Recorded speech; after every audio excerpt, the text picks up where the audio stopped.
नमस्कार दोस्तों, आज एक महान स्वतंत्रता सेनानी बिरसा मुंडा की जन्मतिथि है। इस अवसर पर हमें एक अफसोस ज़रूर है कि मैं गुजरात में नहीं हूं और मैं इस पूरे कार्यक्रम को डिजिटल बोर्ड के माध्यम से प्रस्तुत करना चाहता था, लेकिन अब जो आज मेरे पास सीमित संसाधन हैं उसी पर मैं बिरसा मुंडा जी की जयंती पर उन्हें एक श्रद्धांजलि के रूप में उनका पूरा परिचय, उन्होंने जो आंदोलन चलाया, बिरसा मुंडा जी के ऊपर अभी जो कुछ भी हो रहा है, जो सरकार के द्वारा किया जा रहा है और उनके नाम पर जो संस्थान वगैरह हैं उनके बारे में आपको परिचय दूंगा। और अंत में बिरसा मुंडा जी ने जो कुछ भी किया है, तो क्या इस बात पर हमें चर्चा करना है कि क्या बिरसा मुंडा जी ने जो कुछ भी किया, जो उन्होंने सिद्धांत दिया है, क्या आज हम उसका पालन कर पा रहे हैं? क्या केवल 15 नवंबर के दिन उनके जन्म तिथि को मना करके, श्रद्धांजलि दे करके और कल से फिर वही हम लोग भूल जाएं और अपने अपने काम में लग जाएं, तो क्या यह बिरसा मुंडा जी को श्रद्धांजलि होगा? तो अंत में मैं उस पर चर्चा करूंगा। तो चलिए दोस्तों, आगे शुरुआत करते हैं बिरसा मुंडा जी की जन्म जयंती के अवसर पर। दोस्तों, ये दैनिक जागरण अखबार है जिसमें आज बिरसा मुंडा जी के जन्म तिथि पर झारखंड सरकार के द्वारा एक ये इश्तिहार दिया गया है। लिखा है, धरती आबा बिरसा मुंडा की जयंती पर राज्य स्थापना दिवस, झारखंड का भी कल स्थापना दिवस होगा, कि सभी को हार्दिक शुभकामनाएं और जोहार। तो दोस्तों, बिरसा मुंडा जी के ऊपर एक इंट्रोडक्शन बताने के पहले मैं एक ऋषिकेश सुलभ जी के द्वारा धरती आबा नामक नाटक की एक पंक्ति में कहना चाहूँगा, जो बिरसा मुंडा जी ने कहा है, ऐसा प्रतीत होता है। तो उस नाटक की पंक्ति को देखिए, उन्होंने कहा है, लौट कर आऊँगा मैं, जल्द ही लौटकर मैं अपने जंगलों में, अपने पहाड़ों में, मुंडा लोगों के बीच फिर आऊँगा मैं।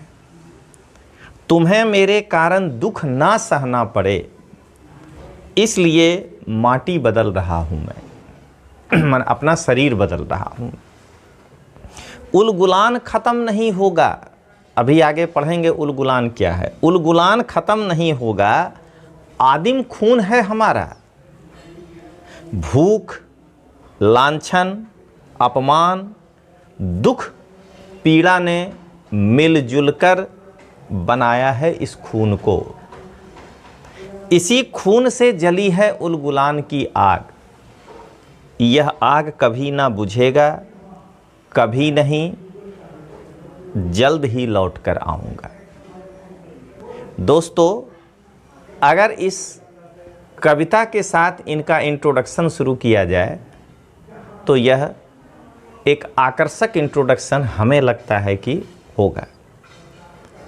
तो इंट्रोडक्शन में हम लोग क्या कहें कि ये भारतीय आदिवासी स्वतंत्रता सेनानी हैं, ये एक धार्मिक नेता भी थे आदिवासियों के, ये आदिवासियों के लोकनायक थे और ये मुंडा जनजाति से संबद्ध थे।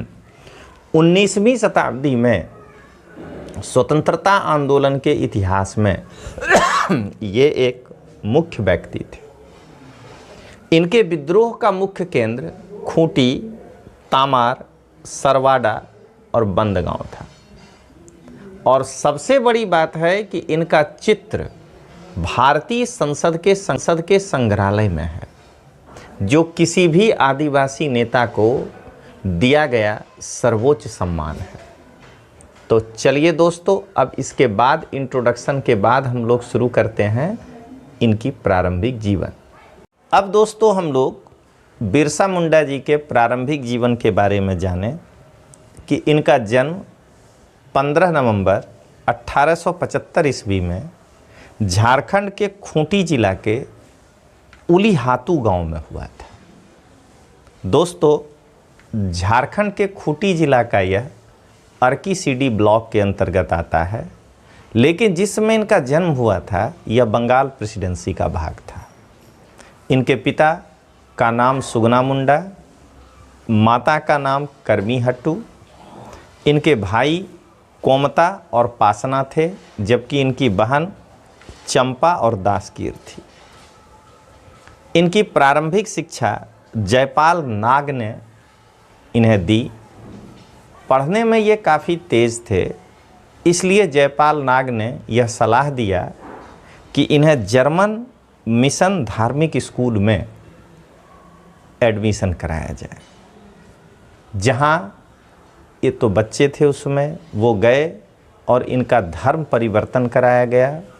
धर्म परिवर्तन करने के बाद ये ईसाई हो गए और इनका नाम बिरसा डेविड रखा गया। तो अब दोस्तों, ये इनका प्रारंभिक जीवन है जो मैं आपको बताया। अब हम लोग आगे देखेंगे कि प्रारंभिक अवधि में इन्होंने क्या किया। दोस्तों, मेरा उद्देश्य आज रजनीश सिंह तोमर के रूप में बिरसा मुंडा जी के बारे में बच्चों को पढ़ाने का नहीं है। आज रजनीश कुमार सिंह फैन के अंतर्गत बिरसा मुंडा जी एक आदिवासी नेता ही नहीं थे, उन्हें आदिवासी नेता मत कहिए, वो एक स्वतंत्रता सेनानी थे और उनके बारे में हम एक आम नागरिक को भी जानना चाहिए। इसलिए मैं यह लेकर के आया हूँ। और चूँकि मैं गांव में हूँ, बिहार में, अपने घर मुंगेर में, तो यहाँ मेरे पास वो संसाधन नहीं है, इसलिए मैं ऐसे शूट कर रहा हूँ। लेकिन उनके जन्म दिवस पर मैं उन्हें सब कुछ बताते हुए उनके बारे में श्रद्धांजलि देना चाहता हूँ। तो 1886 से 1890 तक ये चाईबासा में रहे। 1890 में जब ये चाईबासा छोड़े तो इन्हें ऐसा लगा कि शायद ईसाई धर्म इनके लिए ठीक नहीं है, तो ये ईसाई धर्म को छोड़ दिए और अपने पारंपरिक व्यवस्था में आ गए। उस समय उस क्षेत्र में वनों के संरक्षण को लेकर के, जंगल और ज़मीन पर आदिवासियों का हक कितना होना चाहिए, उसको लेकर के आंदोलन चल रहा था। तो पुरहाट एक क्षेत्र है झारखंड में, जहां पुरहाट क्षेत्र के पिरिंग गांव में गिडियोन नामक एक नेता थे।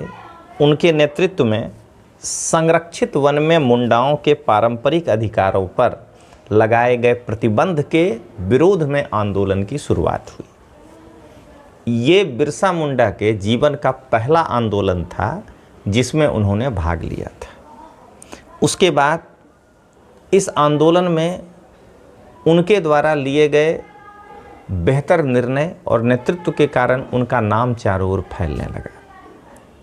1893 और 94 एक साल के अंदर इन्होंने अपने नेतृत्व में बंजर भूमि पर सरकार के स्वामित्व के विरोध में, वन बंदोबस्त अभियान में, वनवासी समुदाय के अधिकारों के निर्धारण में इन्होंने इसके विरुद्ध में आंदोलन चलाया। इन्होंने चर्च के अंदर जो प्रथा था कि चर्च को टैक्स देना पड़ता था, धार्मिक कर, इन सब का विरोध किया और ये अब पारंपरिक आदिवासियों के प्रतिनिधि बन गए। लोग इनके पास आते थे। कहा जाता है कि इनके पास कुछ अलौकिक शक्तियाँ भी थीं। लोग इनसे तेल मसाज करवाते थे, ठीक हो जाते थे तेल का मालिश कर देने से। लोग इनके पास आते थे, किसी के सिर पे थे तो उनकी बीमारी दूर हो जाती थी। तो धीरे धीरे इनकी ख्याति एक संत के रूप में फैलने लगी और मुंडाओं ने उन्हें धरती आबा कहा। धरती आबा का मतलब आबा मुंडा भाषा में पिता होता है, तो धरती का पिता कहा।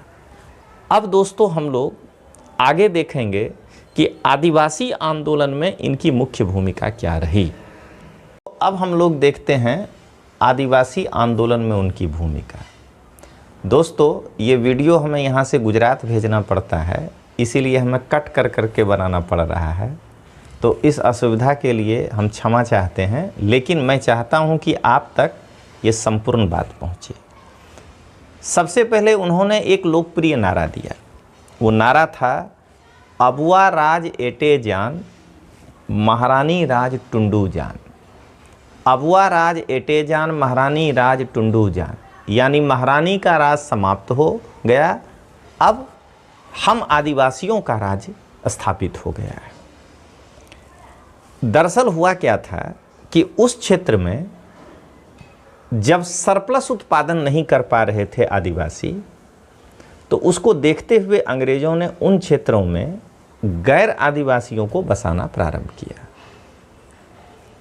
ये घटना 1856 के बाद की है। 1856 में जहां एक आंकड़ा है कि मुंडाओं के 600 जागीर थे, वहीं गैर आदिवासियों के बसाए जाने के कारण 1874 में उनके पास जागीर ना के बराबर हो गया। 1895 में सबसे पहले बिरसा मुंडा जी तमार के चलकट गांव में गए और वहीं वो ईसाई धर्म को त्याग करके आदिवासियों को एकत्रित करने के लिए कहा कि एक देवता बोंगा की पूजा करो। खुद को नबी घोषित किए, पैगंबर जिनको हम इस्लाम में कहते हैं, और उन्होंने कहा कि आदिवासियों का खोया हुआ राज, यानी वो जो 600 जमींदार थे मुंडा, उसको वापस लाना ही हमारा मुख्य उद्देश्य है। उन्होंने रैयतों को कहा कि इन जमींदारों को कोई लगान नहीं दिया जाए, कोई टैक्स हम लोग नहीं देंगे, क्योंकि ये ज़मीन हमारा है। दोस्तों, अगले में हम इसी पे चर्चा करेंगे कि क्या हम उनके सिद्धांतों पे चल पा रहे हैं। रैयतों को कोई लगान देने की बात नहीं की। इसके एवज में अंग्रेज़ों को ये लगा कि शायद जो बिरसा मुंडा के साथ नहीं होंगे उनको हत्या न कर दिया जाए। वो ऐसा साजिश बनाया, बिरसा मुंडा जी ऐसा कभी नहीं कहे थे। ये आरोप लगा करके 24 अगस्त 1895 को उनको गिरफ्तार कर लिया गया। 2 साल की इनको सज़ा सुनाई गई। सज़ा सुनाने में कुछ समय लगा और इसलिए 28 जनवरी 1898 को ये जेल से रिहा हुए। जैसे ही जेल से ये रिहा हुए, 1899 में इन्होंने नारा दिया, उल गुलान। उल गुलान का मतलब होता है महान कोलाहल। ये इस बार के यूपीएससी में प्रश्न आया था दोस्तों, ग्रेट ट्यूमल्ट। अब उस उल गुलान का असर क्या पड़ा, ये हम लोग आगे देखते हैं। दोस्तों, उनके इस उल गुलान के नारे का प्रभाव बहुत व्यापक पड़ा। 5 जनवरी 1900 में एतके डीह में 2 पुलिस कांस्टेबल की हत्या हो गई। 7 जनवरी को खूंटी पुलिस स्टेशन पर हमला किया गया और वहाँ एक पुलिस कांस्टेबल की हत्या हुई। इन्हें पकड़ने के लिए औपनिवेशिक प्रशासन के द्वारा 500 रुपये का इनाम घोषित किया गया। अंत में 3 फरवरी 1900 ईस्वी को चक्रधरपुर के जमकोपई जंगल में इनको गिरफ्तार कर लिया गया। जैसा कि हम सभी जानते हैं, इनके साथ करीब 70-72 लोगों को गिरफ्तार किया गया था। उनमें से धीरे धीरे कई लोगों की पुलिस हिरासत में मृत्यु होने लगी, या यूँ कहें कि अंग्रेज़ मरवा दिए इन लोगों को। तो एक भ्रांति भी है, और हम भ्रांति नहीं कहेंगे, अंग्रेज़ों से संभव है कि इनको जहर दे करके 9 जून 1900 को जेल में इनकी मृत्यु हो गई। 1988 में भारत सरकार ने इनके सम्मान में एक डाक टिकट जारी किया। 2004 में अशोक सरन के द्वारा एक हिंदी सिनेमा उल गुलान एक क्रांति बनाई गई, जिसमें दीपराज राणा मुख्य भूमिका में थे।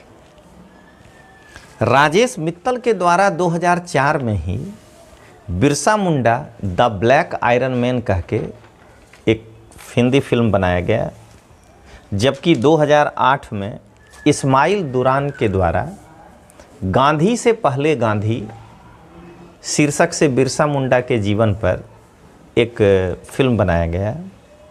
2020 में राजन खोसा के द्वारा भगवान बिरसा मुंडा नामक एक लघु फिल्म बनाई गई। इसी प्रकार महाश्वेता देवी जिनको कि रेमन मैग्सेसे पुरस्कार 1977 में मिला था, उन्होंने अरण्य अधिकार, अरण्य मतलब जंगल, अरण्य अधिकार पर एक उपन्यास लिखा जिसमें मुंडा विद्रोह का वो वर्णन किया। अब इस वर्ष यानी आज के दिन 15 नवंबर 2021 को माननीय प्रधानमंत्री श्री नरेंद्र मोदी के द्वारा 15 नवंबर को जनजातीय गौरव दिवस के रूप में मनाया गया। इसी दिन प्रधानमंत्री ने रांची के उस केंद्रीय कारावास जिसमें बिरसा मुंडा को, उसे म्यूजियम बनाए और उसका नाम आदिवासी संग्रहालय रखा गया। और दोस्तों, रांची जिले के बुंडू में एक प्रस्तावित है कि बिरसा मुंडा की 150 फीट ऊंची मूर्ति बनाई जाएगी और उसके लिए एक नारा दिया गया है, उसका नाम है द स्टैचू ऑफ उलगुलान, उस मूर्ति का होगा। और एक नारा दिया गया है, हर घर से पत्थर, हर घर से सहयोग।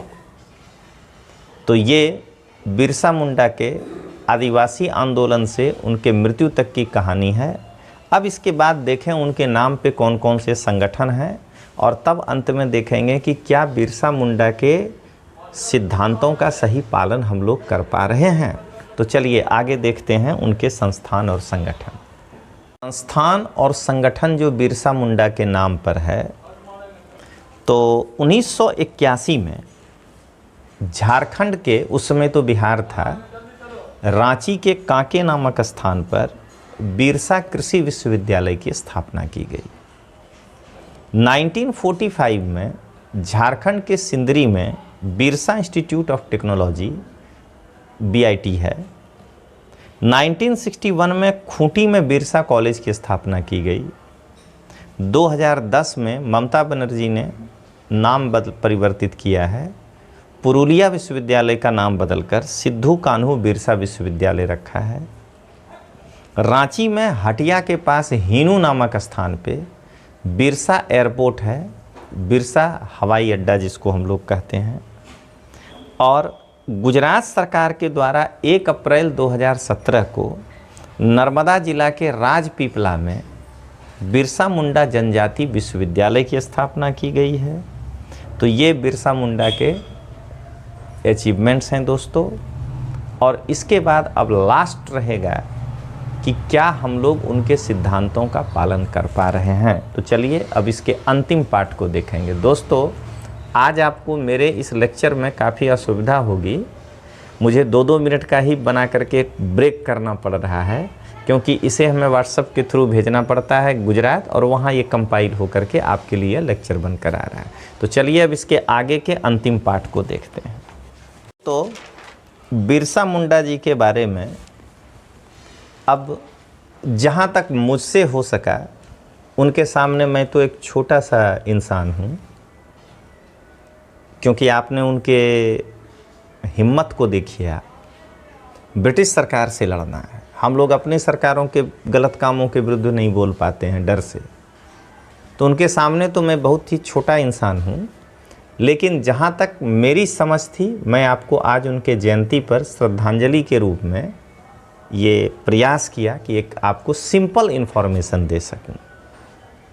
लेकिन इस सिंपल इन्फॉर्मेशन का क्रक्स क्या है दोस्तों? तो क्रक्स यही है कि आदिवासियों के अधिकारों के ऊपर जब भी कोई गैर आदिवासी प्रहार करता है या उसे छीनने का प्रयास करता है, तो वे अपने अधिकारों के लिए जागृत होते हैं और कोई न कोई एक बिरसा मुंडा जी के रूप में उन्हें नेतृत्व प्रदान करता है। तो बिरसा मुंडा जी मूलतः 3-4 चीज़ों को लेकर के आंदोलन चलाए। आदिवासियों का अधिकार, तो दोस्तों मैंने तो पहले ही कहा कि ये गैर राजनीतिक मंच है। जब कभी राजनीति में यदि मुझे आने का मन हुआ तो मैं इस पर चर्चा करूंगा। आपको सोचना है एकदम खुले हृदय से, क्या हमने आदिवासियों को उनका सही अधिकार दिया है? तो मैं तो अभी कहूँगा नहीं। आज भी आदिवासियों को उनका सही अधिकार नहीं मिला है। इसलिए हाँ, सरकारें प्रयास कर रही हैं, लेकिन यहाँ सरकार से आगे जाकर के आम नागरिकों को सोचना है, हम सिटीजन्स को सोचना है कि क्या उनके अधिकारों का हम अतिक्रमण तो नहीं कर रहे हैं। तो हम कहेंगे नहीं। इसलिए बिरसा मुंडा जी को केवल अपने 15 नवंबर के दिन याद कर लेने से श्रद्धांजलि नहीं होगा। दूसरा, जंगल को जो हम रोज काटते जा रहे हैं अपने फायदे के लिए विकास के नाम पर, तो क्या ये बिरसा मुंडा जी के सिद्धांतों के अनुकूल है? तो मेरा जवाब होगा नहीं। क्या हम लोग जो आदिवासियों के ज़मीन को अलग अलग नियम बना करके या के नाम पर जो उनको उनके अधिकारों से वंचित कर रहे हैं और वो ज़मीन बड़े बड़े उद्योगपतियों को दे रहे हैं, कोई भी हो सकता है। ये मेरा कोई राजनीतिक मंच तो है ही नहीं कि मैं किसी विशेष उद्योगपति का नाम लूं, लेकिन जिस किसी भी उद्योगपति को हम दे रहे हैं, क्या ये उनके सिद्धांतों के अनुरूप है? हम बड़े बड़े शहरों में रहने वाले लोग बिजली प्राप्त करने के लिए जो थर्मल पावर स्थापित करते हैं और उसमें जो कोयला उपयोग होता है, उस कोयला को निकालने से जो आदिवासी क्षेत्र में प्रॉब्लम उत्पन्न हुआ है, क्या हम सही दिल से उस क्षति का पूर्ति कर पाने में सक्षम हैं या दिल से करना चाहते हैं?